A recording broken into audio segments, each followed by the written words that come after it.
fac un cadou pentru că urmează Crăciunul și cu toate ne gândim cum anume să ne machiem, ce să facem să arătăm foarte bine, fie că stăm în casă, fie că mergem la un restaurant, orice am face, fie că mergem în club, cu toate vrem să arătăm foarte bine în noaptea dintre ani și de Crăciun.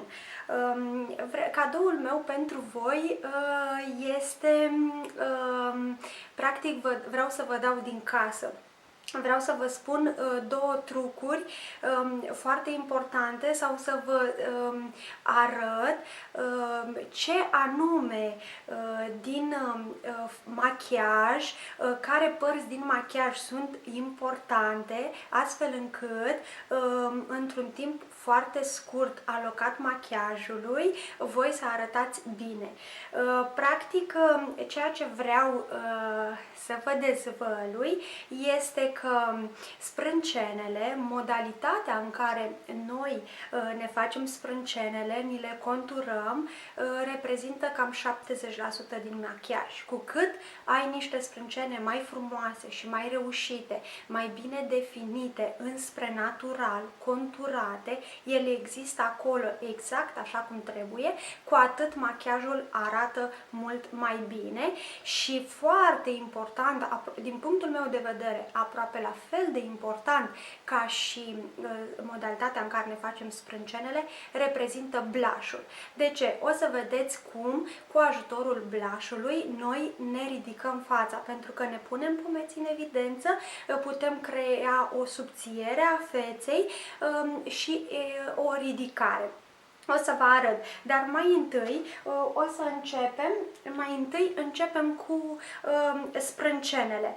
De ce sprâncenele sunt atât de importante? Pentru că, uitați, în momentul de față, eu special mi-am pus un fond de ten, mi-am făcut partea de întreținere a tenului, de machiere, tonifiere, hidratare, niciodată nu uit de ea, mi-am pus hăinuța, cum îmi place mie să spun, adică mi-am pus fondul de ten pe față, nu mi-am pus în schimb blush și nu mi-am făcut sprâncenele. Fața pare un pic, să zicem, ștearsă, adică ea arată bine, e ok, dar parcă nu are ceva. Pentru a face sprâncenele aveți nevoie de un fard, dacă vreți să le faceți cu fard. Eu am această culoare, care este culoarea pentru părul meu, deci trebuie să vă alegeți o culoare, o nuanță în funcție de culoarea pielii și culoarea părului. Mai aveți nevoie de o perie cu care să vă periați, de o pensulă sub formă de tăiată, practic, și eu mă ajut, pentru că am sprâncenele foarte deschise la culoare, eu sunt blondă natural, eu mă mai ajut de o pensulă cu care umplu spațiile goale, o să vedeți. De ce mai aveți nevoie? Mai aveți nevoie și de un fard un picuț mai închis la culoare. Deci dacă prima nuanță a fost așa, a doua este ceva mai închisă. Puteți să vă faceți sprâncenele în două variante. Fie să utilizați creionul, eu voi utiliza și creionul și un pic de fard. Am un creion aproape aceeași culoare ca și primul fard pe care îl folosesc. Uitați, aproape această culoare. Da?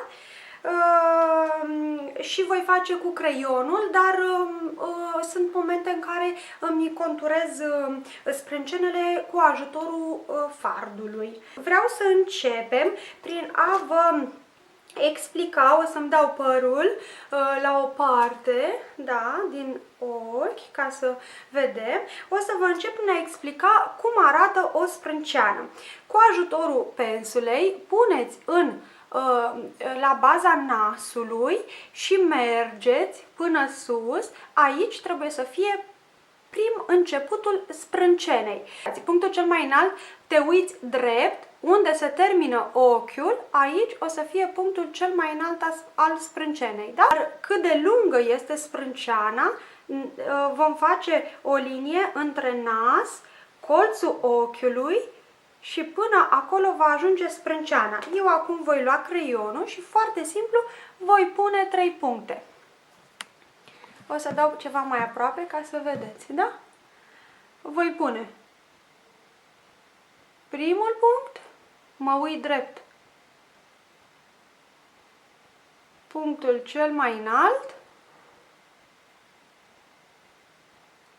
mă uit drept din nou, punctul cel mai înalt, de la baza nasului, ochi, până aici trebuie să termin sprânceana. Într-adevăr, eu știu că această sprânceană o am ceva mai scurtă. Și cum facem? Foarte simplu. Eu mi-am luat o oglindă ca să mă ajut. Foarte simplu. Îmi ridic sprâncenele pentru că eu vreau ca partea aceasta să-mi fie foarte bine conturată. După cum vedeți, nici eu, ca toate fetele, nu avem niște sprâncene perfect organizate, fire de păr peste tot, există spații libere, uitați. La toate fetele, așa vă spun din experiență, pentru că deja machez destul de multe fete. Și atunci, eu vreau să-mi definez foarte bine partea de jos și aici aș vrea să îngroș un pic. Și cum fac? Prin tușe mici, de asta îmi place mie mai mult creionul, vedeți? Tușe mici, nu vă fie teamă, dacă greșiți, puteți să luați foarte simplu, uitați, un bețișor, da?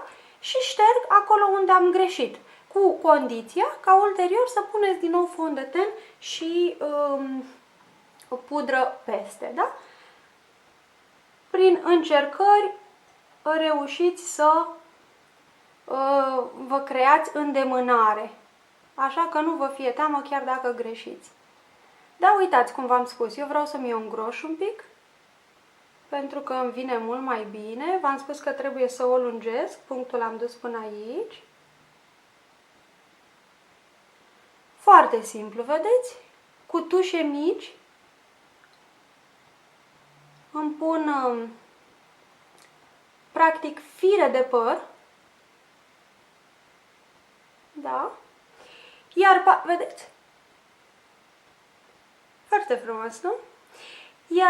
Eu am o problemă în partea aceasta de sus, că nu prea mi se vede, pentru că e părul blond și atunci îl colorez un pic. Bun, ca să mi se vadă. Așa. Iar în partea de sus, foarte simplu, eu dau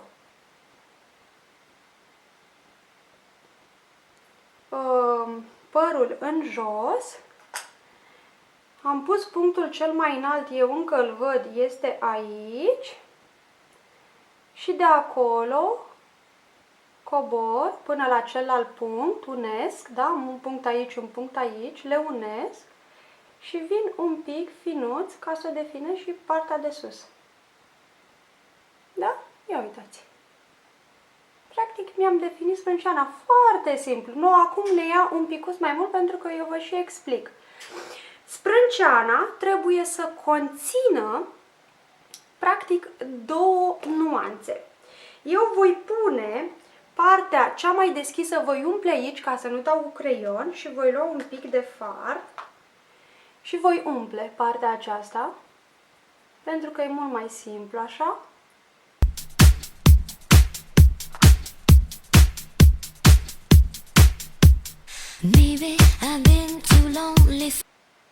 Acolo unde nu îmi place cum se vede, vin cu creionul și creez tușe mici. Practic e ca și cum aș merge și mi-aș pigmenta sprâncenele. E foarte simplu, durează foarte puțin să faceți sprâncenele și după ce căpătați îndemânare nu o să mai avem niciun fel de problemă. Da? Mai am un spațiu liber aici. Pot să vin cu peria ca să verific.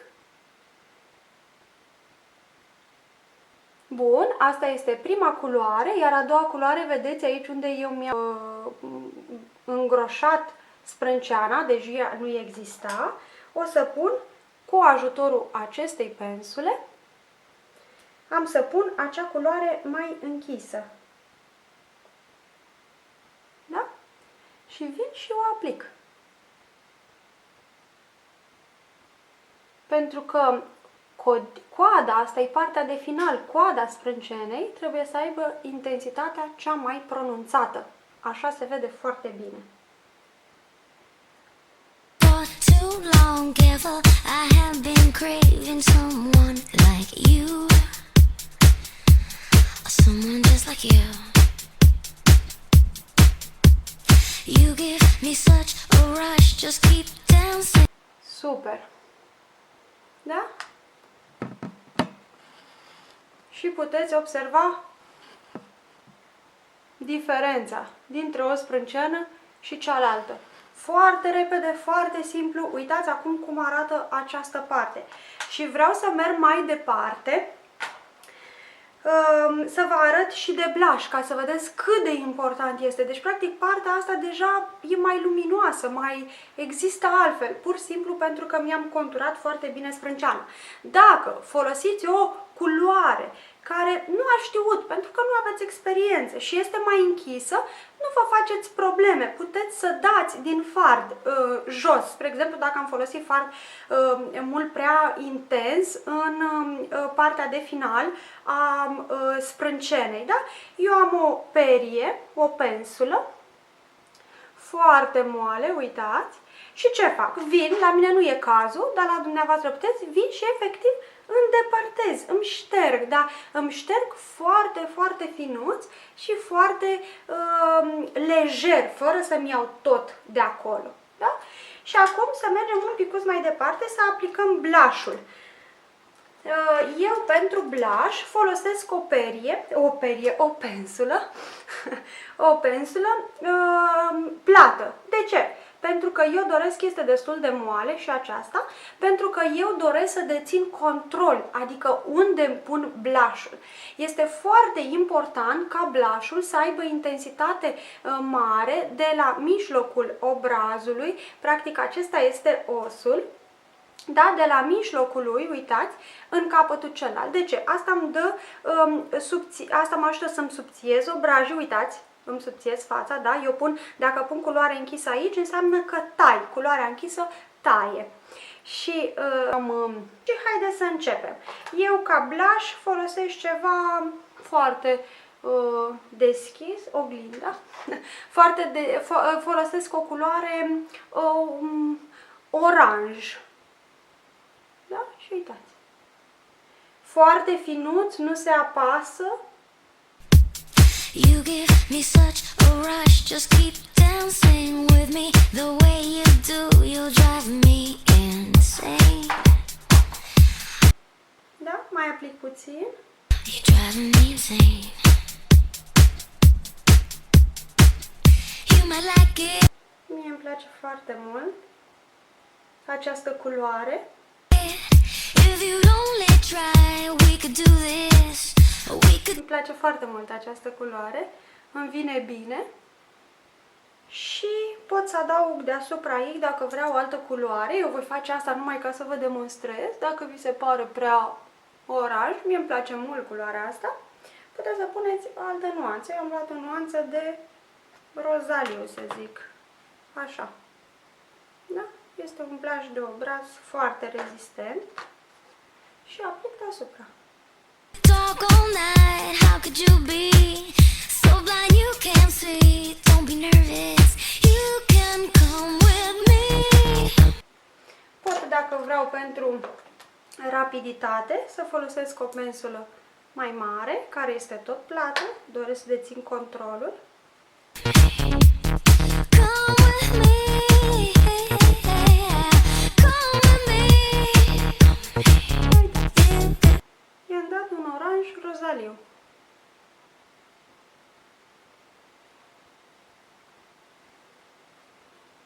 Da?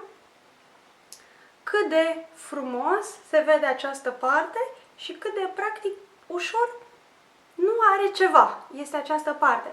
Deci ce am vrut eu să vă arăt, am vrut să vă arăt că încercând acasă să învățați să conturați niște sprâncene, de aceea vi le-am și detaliat atât de mult, și învățând să vă aplicați blush-ul și ce culoare vă place dumneavoastră, poate să fie oranj, poate să fie roz, poate să fie maron, poate să fie ce culori vă plac dumneavoastră și vă vin bine, încercând să faceți acest lucru, practic conturarea, vă mai conturați puțin ochii și puteți să ieșiți. Este fantastic. Deci vă puneți hăinuța pe față, adică fondul de ten, vă dați blush, un pic de ruj, vă conturați sprâncele, vă conturați ochișorii și asta e tot.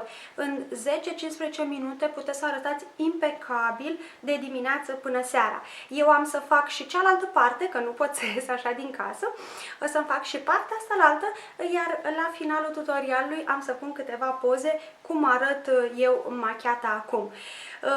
Vă pup, vă doresc să aveți niște sărbători fantastice, visați mare, nu vă descurajați, îndrăzniți să scoateți niște vise incredibile din voi, fetelor, aveți încredere în ele, pentru că eu cred într-o lume mai bună, într-o lume în care putem să învățăm unele de la celelalte, de aceea vă și dezvălui atât de multe prin tutorialele mele și chiar am să vă dezvălui tot ceea ce știu eu, încet, încet, pas cu pas, și o să vă arăt pas cu pas cum se machiază fiecare parte a tenului și cum să scăpați de problemele tenului, sau putem învăța împreună și lucruri despre sănătate, despre ce doriți voi. Vă pup și să aveți o zi minunată și niște sărbători fantastice!